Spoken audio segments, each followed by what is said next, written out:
السلام عليكم، ازيكم؟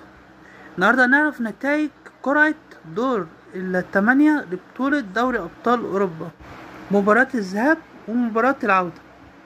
وهنعرف برضو مواعيد مباراتين الدور قبل النهائي، مباريات الذهاب ومباريات العودة.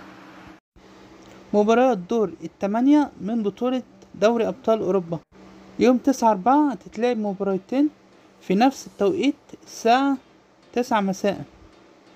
أرسنال الإنجليزي وبايرن ميونخ الألماني وريال مدريد الأسباني ومانشستر سيتي الإنجليزي.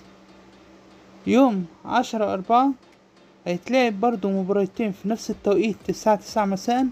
باريس سان جيرمان الفرنسي هيواجه برشلونة الأسباني، واتلتيكو مدريد الأسباني هيواجه بروسيا دورتموند الألماني. دي طبعا مباراة الذهاب. دلوقتي هنعرف مواعيد مباريات العودة أيضا. يوم 16/4 هتتلعب مباراتين في نفس التوقيت الساعة 9 مساء.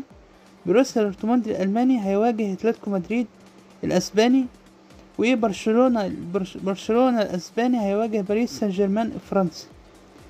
يوم 17/4 هتتلعب مباراتين في نفس التوقيت أيضا الساعة 9 مساء. بايرن ميونخ الألماني هيلاعب أرسنال الإنجليزي، ومانشستر سيتي الإنجليزي هيواجه ريال مدريد الأسباني. مباراتين الذهاب لدور نصف النهائي من بطولة دوري أبطال أوروبا هيتلعبوا يوم 30/4. لم يحدد توقيتات المباراتين إلى الآن. أما مباراة العودة هتتلعب يوم 7/5. أيضا سوف يحدد توقيتات المباراتين لاحقا.